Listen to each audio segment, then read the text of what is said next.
Also, these are from the brand Kayamaya. I've not heard much about this brand, but मैंने देखा कि sulphate and paraben free है and इसमें red onion seed oil extracts हैं, pro vitamin 85 भी है. तो I thought let's give it a try no matter what, क्योंकि सल्फेट है पैराबिन फ्री है. सो सी आप यहाँ पे लिखा है no parabens, no sulphates, no silicones.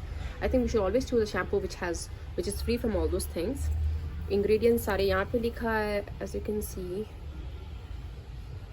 and instructions how to use, benefits. और ये पंप इस तरीके का पंप पैकेजिंग है, क्लियर बॉटल है, कंडीशनर का कलर ग्रीन है और ऑयल मैं आपको खोल के दिखाती हूँ. I don't know how it's inside.